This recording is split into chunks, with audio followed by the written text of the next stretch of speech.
Shakespeare'in ifadesiyle dünya lezzetleri zehirli bala benzer, lezzeti nispetinde elemi de vardır. Kem hassenet lezzeten lil mer'i katileten min haythu lem yedri enne's semme fi'd-desemi. Kaside-i Bürde'de Ruseyri böyle diyor. Kem hassenet lezzeten lil mer'i katileten. İnsanı öldüren nice şeyleri insana lezzetli şeker şerbet gösterdi. Zavallı bilmiyor ki o balın içinde zehir var. Öyle bir çağrıya uyarak yer değiştiren, konum değiştiren dünya kadar insan oldu. Dünya kadar derken yerinde sabit kademlere nispeten hep aynı izleri takip edenler, aynı yere ayak basanlar.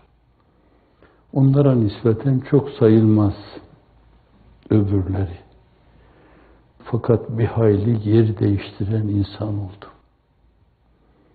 Gözleri kamaştı dünyanın cazibedar güzelliği karşısında. Züyyine linnâs hubbü'ş şehevat. Bazıları bohemliğe saldılar kendilerini.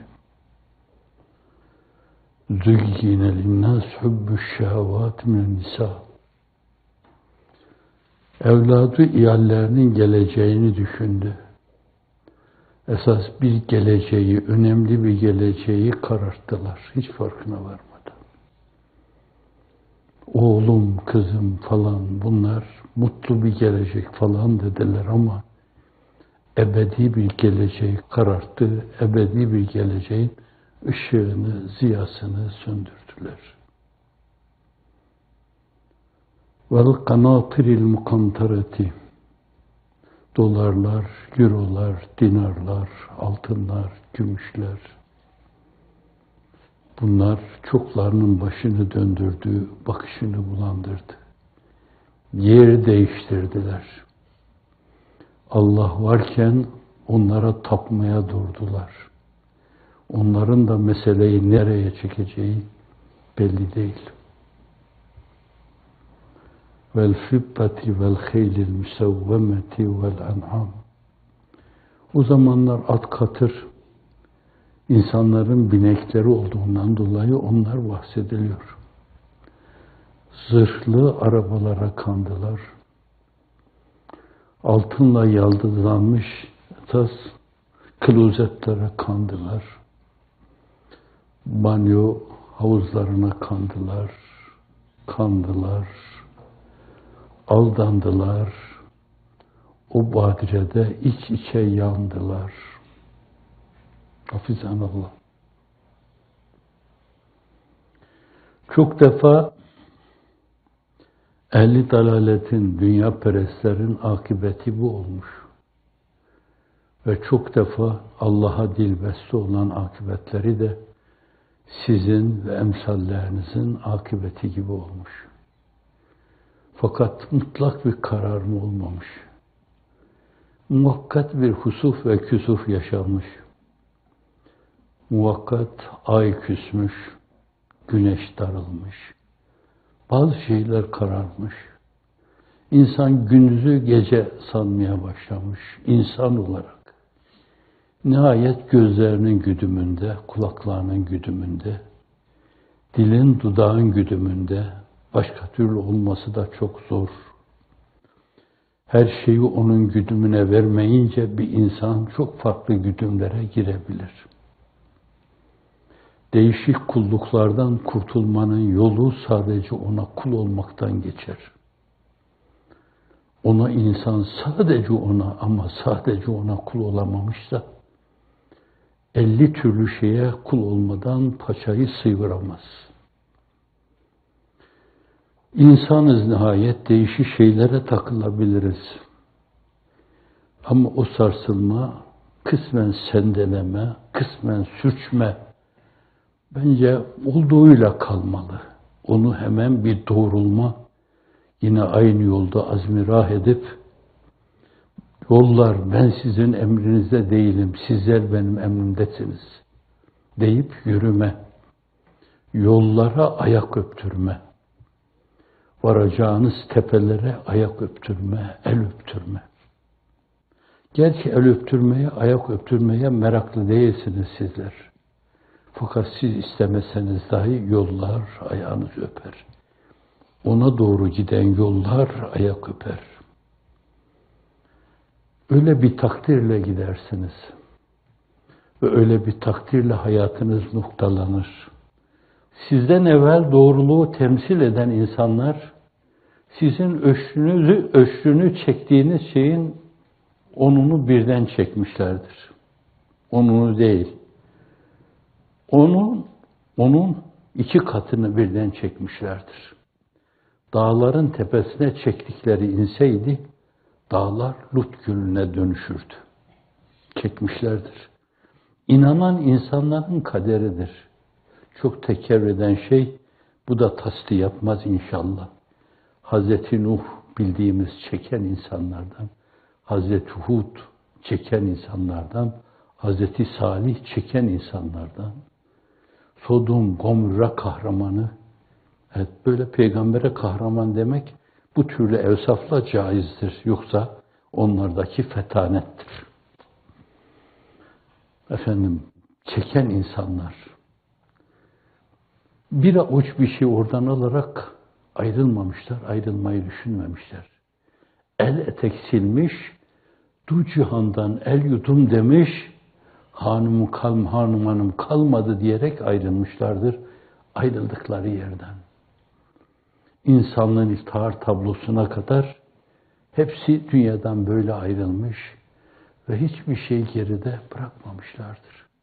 Efendimizin geride bıraktığı, içinde yattığı o hücre-i saadettir. Orasının ihtimal kendisine merkat olsun diye tutmuş elinde.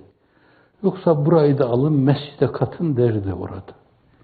Ama orada sultanlar yatıyor. 3 tane. Sultan.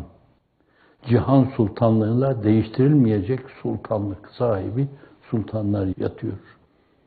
Birini Ayşe validemiz kendisi için düşünüyor. Hazreti Ömer bir zehirli hançer ile hançerlenince Ayşe validemize ne terbiyedir bu? Devlet reisi. 2 süper gücü yere sermiş devlet reisi. Anamıza haber gönderiyor. Acaba müsaade buyururlar mı? Ben o peygamberimizin yanında ayaklarının dibine gömülmek istiyorum. Mübarek annemiz de öyle cüammettir ki ben orayı Efendimizin yanında kendim için düşünmüştüm ama Ömer'i nefsime tercih ederim. Ve 3. şahıs, o da candan sevdikleri insan, berzah hayatını beraber yaşıyorlar orada. Aynı selatü selamları paylaşıyorlar. Siz gönderiyorsunuz, muvaciheye çarpıyor, yankılanıyor orada. Paylaşıyorlar aralarında. Paylaşma değil, o iş katlanarak onlara intikal ediyor. Onlar nasıl orada katlanmış, bir 3 olmuş. Dolayısıyla sizden giden bir şey 30 oluyor orada. 30 oluyor. Ve onlara ulaşıyor. Antiparantez. Esselamu aleyke eyyühen nebi ve rahmetullahi ve berekatuhu. Her tahiyyatta söylerken bu Allah'ın ona söylediği bir şeydir. Bize de bir emanettir. Onu söylerken El-Hüccetü Zehra'da ifade edildiği gibi doğrudan doğruya Hazreti Resulü Zişan'a sunuyor gibi. Muvacihede sanki oradan içeriye bakıyor gibi. Sanki o da içeriden bize bakıyor gibi. Bakalım ne diyecekler diye onu bekliyor gibi. Siz sadakatinizin ifadesi olarak Esselamu aleyke eyyühen nebi. Bize olmazlardan, bilinmezlerden, meçhullerden mesajlarla gelen ey sahibi mesaj zişan, sana selam. Ey sahibi zişan, sana binler selam diyorsunuz böyle. O ona ulaşıyor. Ne geliyor geri ondan? Benden de size selam. Benden de size selam. Kendi buyuruyor. Bana bir salatü selam okunduğunda melek bana der ki falan Ali Veli, Cemal Hoca, Reşit Hoca, Osman Hoca, Ramazan Hoca sana bir selam gönderdiler. Sen de benden onlara selam gönder. Onlara selam de Harun, selam Reşit, selam İsmail, selam İbrahim, selam Osman. Ne gönderiyorsunuz, ne alıyorsunuz? Hani antiparantez, adam Bağdat'a giderken padişaha ne götürsem diye düşünmüş. Sonra giderken kendi ülkesinden temiz böyle zemzem gibi bir testiye bir su koymuş. Sonra Dicle'den geçerken Bağdat'a gidiyor veya bir ırmaktan geçerken Bağdat'a gidiyor. Irmağı görünce belki elinden testiye atası geliyor. Bu ırmak onların kapısının önünde çağlıyorsa şayet bir testi suyu ne kıymet olur? Yahu ben buraya kadar bunu taşıdım getirdim. Ne diye dökeceğim? Allah Kerim diyor. Elinde testiyle saraydan içeriye giriyor. Onu hükümdara, Abbas hükümdarına armağan ediyor. Menkıbe. Asıl değil, fasla bakın. Padişah yanındakilerine hemen emrediyor. O testiyi alın, o suyu önemli bir yere boşaltın. Sonra altın doldurun, verin ona. İşte senden sultanlar sultanına giden armağan bir testi su. Ama aldığın o testinin birkaç katı dolu altın, gümüş, zebercet, yakut, cevher. Allah Resulü'nden sana gelen şey.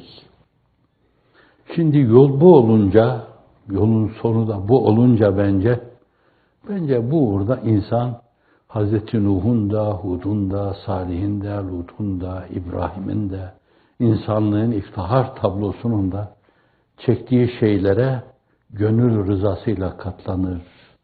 Gelse celalinden cefa, yahut cemalinden vefa, ikisi de cana sefa, lütfunda hoş, kahrında hoş der, sineye çeker, katlanır. Senden ne gelirse gelsin, radina billahi rabba ve bil İslami dina ve bi Muhammedin sallallahu aleyhi ve sellem Resul'a der. Ama böyle gayri meşru yollarla gelen, belli koltuklara oturan insanlar hiçbir zaman oldukları yerde ebedi kalamamışlar. Geldikleri gibi bir bir gitmişler, bulundukları yerleri terk etmişler, hem de geriye dönüp ağlayarak gitmişler. Şimdi öyle gitmek mi, geriye dönüp sonra tebessümler yağdırarak Allah'a doğru yürümek mi? Yolunuz bu. Kalbiniz bu heyecanla çarpıyor. Ne mutlu size. Cenab-ı Hak bu mutlulukta sizleri sabit kadem eylesin inşallah Teala. Sayılarınız binlerceye, milyonlarcaya ulaşıyor. O ızdırabı paylaşanlarla beraber. Bazıları doğrudan doğruya çekiyor. Her ızdırap çeken insanın akrabası, annesi, babası, oğlu, eşi, baldızı, kayınvalidesi, kayınpederi filan, komşusu, onu iyi tanıyan insanlar. Bunlarla meseleyi çarptığınız zaman da riyazi düşünceye kadar milyonlara bali olur. Paylaşırlar acılarınızı sizinle beraber. Fakat bulundukları yerde şikayetçi değillerdir. Allah'a binlerce hamdü sena olsun. Küfür ve dalalete düşmedik ya, Allah'a binlerce hamdü sena olsun. Ey Resul, senden uzak düşmedik ya, Allah'a binlerce hamdü sena olsun. Ey Allah'ım, senden uzak düşmedik ya, sana binlerce hamdü sena olsun diye o yolda yürüyorlarsa, bence kazanma kuşağında kazanımlarını 10'a katlayarak elde ediyor. 100'e katlayarak bunları Kur'an-ı Kerim söylüyor. 10 olur, 100 olur, 1000 de olabilir. 1000'e katlayarak kazanıyorlar Allah'ın izni, inayetiyle. Hep böyle olmuş. Bundan sonra da hep böyle olacak. Burada bir şey daha diyeyim. Bazı ulema, fuhuli ulema, esas Ehl-i Beyt 3 kategoride müteala ederler. Bir doğrudan doğruya Ali Aba. Efendimiz sallallahu aleyhi ve sellem üzerlerine abasını örtüp de işte Hazreti Fatıma, Hazreti Hasan, Hazreti Hüseyin kendisi. Dolayısıyla mübarek validemiz, ayağı başımın tacı olsun Hatice validemiz, o yoktu o gün. Fakat o da başımızın tacı, çünkü analar anasıydı. Efendimiz'e en dar gününde sahip çıkmış ve sonuna kadar da sabit kadem, sabiteyi kadem demek daha uygun olur. Olmuş ve bağrını hep Efendimiz'e açık tutmuştu. Efendimiz sallallahu aleyhi ve sellem onun gidişi de bir yönüyle onun için senetül hüzün olmuştu. Öyle derin bir hüzün ki Cenab-ı Hak o hüznü ancak benim Habibimi huzuruma Miraç'ta almak suretiyle giderebilirim demiş, Efendimiz'i huzuruna almıştı. Sevgili Habibim mahzun olma, Hatice'ni Ebu Talib'ine kaybettin ama bak ben varım demiş, Miraç'la taşlandırmıştı benim Efendimi. Manen kalbi ve ruhi hayatınızla müminin miracı olan namazla Allah sizi hakikatıyla taçlandırsın inşallah. Namazı öyle bil ki İmam Rabbani diyor, o müminin miracıdır.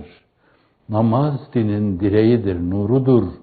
Sefine-i dini namaz yürütür. Cümle ibadetin namaz piredir.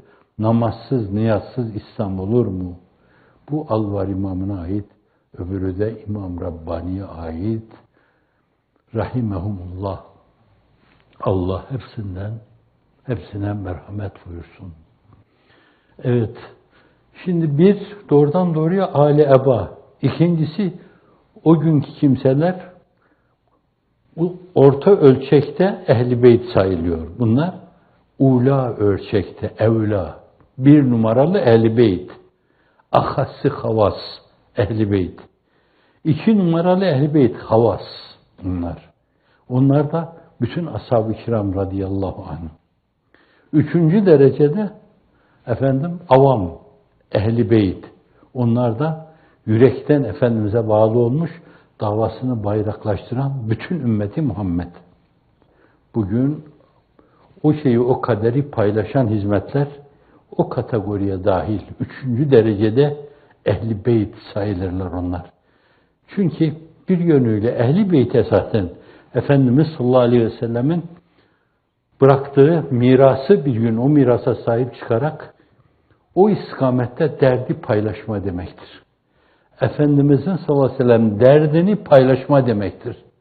O nasıl فَلَعَلَّكَ بَاخِيُّ نَفْسَكَ فَلَعَلَّكَ بَاخِيُّ نَفْسَكَ Adem inansın diye adeta ölürcesine bir ızdırap içinde yaşıyordu. Aynen günümüzde de benim Efendimin namı celili güneşin doğup battığı her yerde minarelerde birer ses ve soluk haline gelsin diye koşturan insanlar günümüzde Ehl-i Beyt'in vazifesini temsil ediyorlar. Dolayısıyla 3. derecede Ehl-i Beyt sayılırlar bence. Böyle bir payeyi başka şeyle değiştirmemeliler. Her birerlerine bir İstanbul fethi verilse, bence yine bu payeyi vermemeliler onlara. Varsın başkaları kapkara saraylar karşısında rükûa, secdeye varsınlar. Bunlar öyle bir şey karşısında serfuru etmiş, el pençe divan durmuşlar ki bence bütün dünyalar verilse yine de bence onun dengi olamaz, ona mukabil gelemez. Evet, bir kere o şeref, o paye yeter yani. Âl-i Beyt dediğimiz şey, nübüvvet Efendimiz'le sallallahu aleyhi ve sellem mühürlenmiş. Hatemül Enbiya. Fakat o misyonu ondan sonra eda edecek olan evliya, asfiya, ebrar, mukarrebin. Bunlar da çoğunluğu itibariyle onun mübarek sulbünden gelenlerde aranması lazım yani. Yani Hazreti Hatice'den dünyaya gelmiş Hazreti Fatıma, Hazreti Fatime'den dünyaya gelmiş Hasan, Hüseyin efendilerimiz, onlardan dünyaya gelen İmam Cafer-i Sadık gibi, Zeynül Abidin gibi, Muhammedül Hanifiye gibi kimseler günümüze kadar devam etmiş. Öteden beri Ahl-i Beyt vazifesi hep görülmüş. Çağımızda da çağın sözcüsü Ahl-i Beyt olduğu, kendisi ben öyle olduğumu bilmiyorum diyor. Fakat bunun hayatı seniyesini karıştıranlar belli bir dönemde İslam dünyasında yaşanan, günümüzde yaşandığı gibi baskılar karşısında Anadolu bir güven yeri olması itibariyle oralardan kaçıp gelip ulaşılmayan bir yerde, bir tepenin başında çok küçük bir köye sığınan bir ailenin çocuğu olabilir. Fakat kendisi öyle nesebi kütüklerde, kayıtlarda öyle görünmediğinden dolayı ama birileri tespit etti onu. Öyle görünmediğinden dolayı ben öyle olduğumu bilmiyorum diyor. Aslında bu onun kendisine ait tevazu, mahviyeti, hacaleti, mesleğinin esası da o olduğundan dolayı mesleğinin esasına meseleyi bağlıyor. Öyle diyor. Ama kim olursa olsun yani bugün o yola baş koyan insanlar Ehl-i Beyt vazifesini görüyorlar Allah'ın izni inayetiyle. Dolayısıyla da antiparantez arz edeyim. O Ehl-i Beyt'i Hazreti Ali, Hazreti Hasan, Hazreti Hüseyin'i başlarında bir yönüyle birer kumandan gibi gördüklerini hatırdan çıkarmamalılar bence. Ama onlar da çektiler. Birisi zehirlenerek şehit edildi. Öbürü de Kerbela'da, Revan Nehri kenarında. Şehit edildi. Çevresindeki 30-40 tane insanla beraber. 30-40 tane insanla beraber bir insan bir yerde bulunuyorsa bence onu tehlikeli görmek, tehlikenin ne demek olduğunu bilmeyecek kadar bağışlayın. Ahmaklığın ifadesidir. O ahmaklığı o çağın Yezid'i yapmıştı. Yezid, fiil-i müzari kelimesi Zade Yezidi'den geliyor. Daha da ziyadeleşerek çağımızda çağın Yezidleri yaşıyor. Evet. Arta müzaaf Yezidler, mükaf Yezidler. Daha başkalarını saymama lüzum var mı? Yok yani. Biri diğerini çağrıştırdığına göre bence israfı kelam olur. Diğerlerini siz tahmin edin. Böyle uykuya dalmış kafanızdaki nöronlar harekete geçer, uyanırlar. Galiba şu da o kategoride müteala edilebilir, şu da o kategoride müteala edilebilir, şu da o kategoride müteala edilebilir. Ama antiparantez bir şey diyeyim. Bence bunları söyleyerek, düşünerek hayal dünyanızı kirletmeyin. O hayal dünyanızı yapmanız gerekli olan şeyler için pak, temiz, Türkçemizde kullanılan tabirle piru pak kalmasına dikkat edin. Nöronlar ne kadar temiz kalmışsa insan o ölçüde isabetli düşünür, isabetli karar verir. Günümüzün insanı isabetli düşünmeye, isabetli karar vermeye çok ihtiyacı var. Bu kadar sıkışıklık içinde nasıl isabetli karar vermeliyiz ki Allah'ın izni inayetiyle meseleyi durdurmaya, önünü kesmeye çalışan insanlara karşılık biz durmadan Allah'ın izniyle yolumuzda yürüyüp gidelim hedefimize doğru. Hiçbir şeye takılmadan Allah'ın izni inayetiyle. Çünkü bu yol Ehl-i Beyt yolu. Ehl-i Beyt olsaydı bugün onlar 1000 sene yaşasalardı, 2000 sene yaşasalardı sizin yaptığınızı yapacaklardı. Ne yapacaklardı? Namı Celili ilahinin dört bir yanda bir şehbal açık bayrak gibi dalgalanmasını temine çalışacaklardı. Şöyle böyle Efendimiz'den sallallahu aleyhi ve sellem tevarüs ettikleri gelenek mi, ananeler mi, ef'al-i nebevi mi, takrirat-ı nebevi mi, her neyse şayet bütün o güzellikler mecmuasını birer gerdanlık gibi ulaştıkları her yerde insanların boynlarına takacaklardı. Alın bir tane de siz boynunuza takın. Alın bir tane de siz boynunuza takın. Bazılarında onların hakikaten yürekleri hoplayarak La ilahe illallah duygusuna sevk edecek. Bazıları da yumuşak bakmaya sevk edecek. Bazılarında da ya bunları iyi insanlar, diyaloğa da açık insanlar falan duygusuna sevk edecek. Dolayısıyla dünyada hep Muhammedi bir hava sallallahu aleyhi ve sellem esip duracak. meltemler eserken her yerde Muhammedi bir koku duyulacak sallallahu aleyhi ve sellem. Adeta bir ıtriyat çarşısı gibi güzel bir gül kokusu herkes duyacak. Farklı bir mülahaza. Çokları bir yönüyle o adı, o ünvanı da esas kütüklerde, kayıtlarda hiç öyle bir şey yok. Kendini seyit zannediyor. Şundan dolayı ezilmişler, hor görülmüşler kendilerine. İkinci sınıf insan nazarıyla bakılmış, kas sistemine göre. Dolayısıyla bir kompleks içine itilmişler böyle. Oysa ki insan insandır. Onu hor görmek, hakir görmek, senin horluğunun, hakirliğinin ifadesidir. Bir yönüyle kendi konumunu belirlemiş oluyor. Ne olduğunu ortaya koymuş oluyor.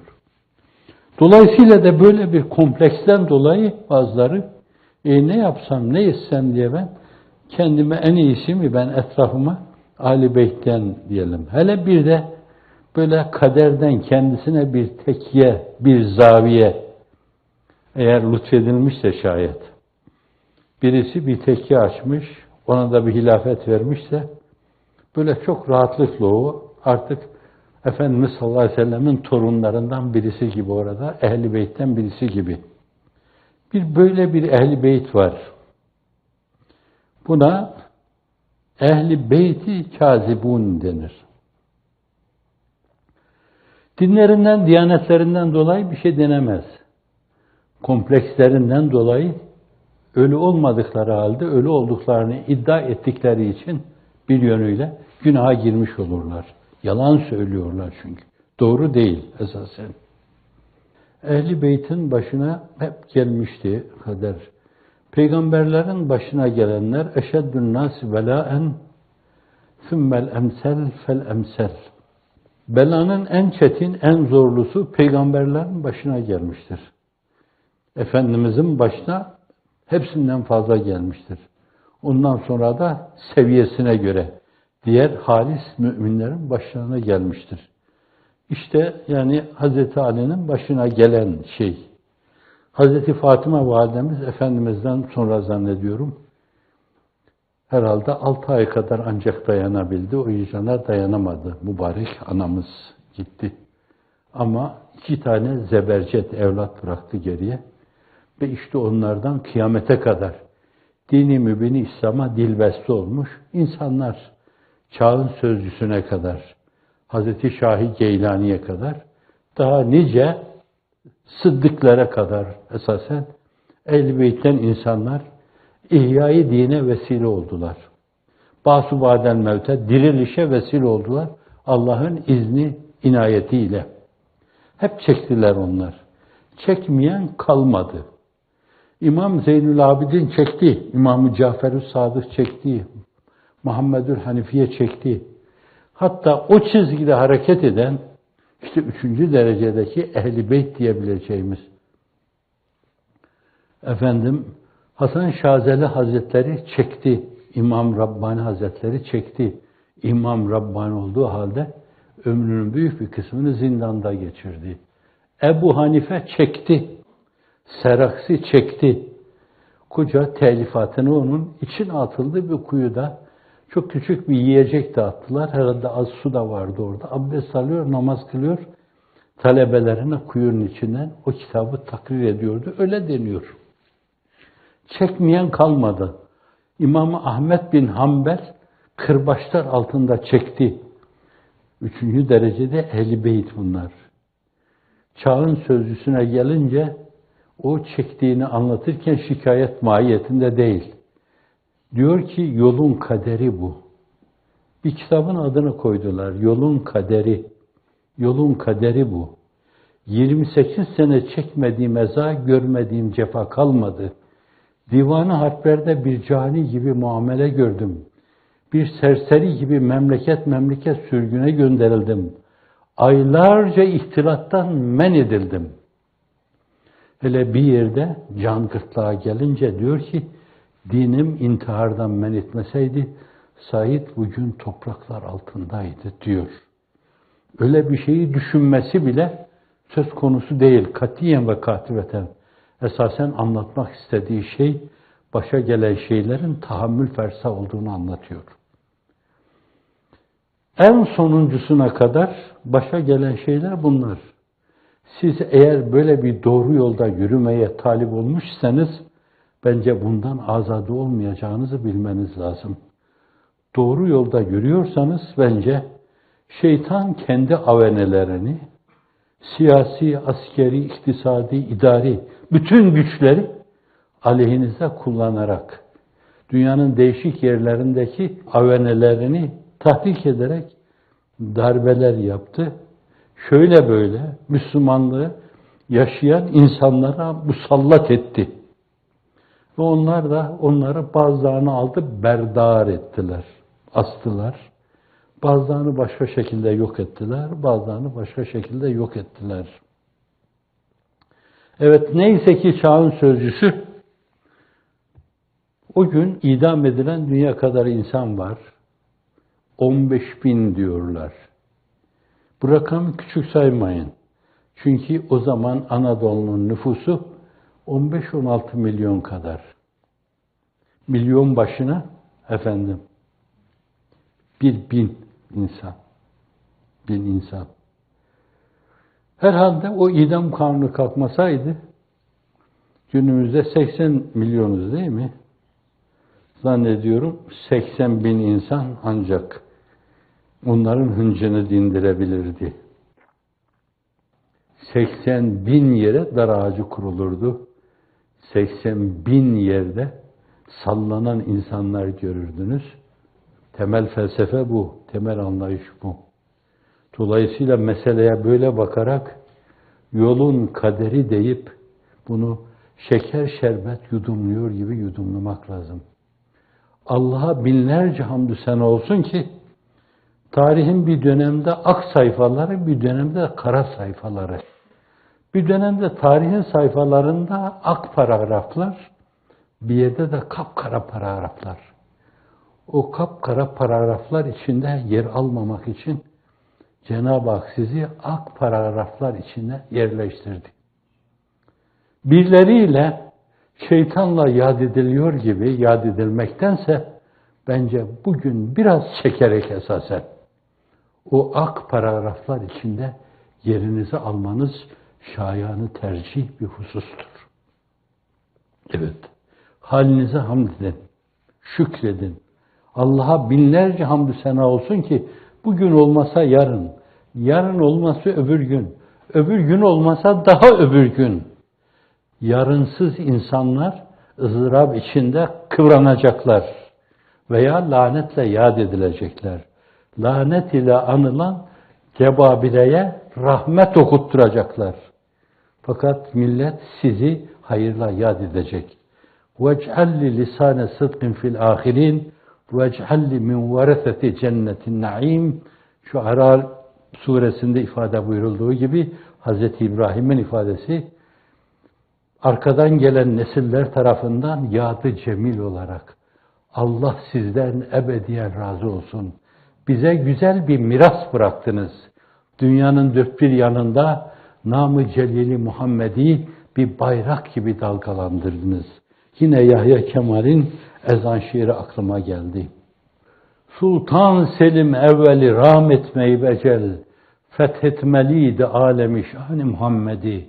Gök nura gark olur nice 100.000 minareden, şehbal açınca ruhu revani Muhammed'i.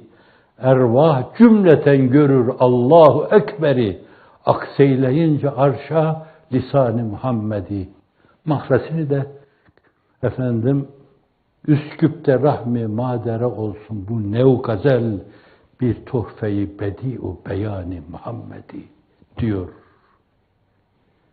Evet, çizgisi ne olursa olsun makamı cennet olsun.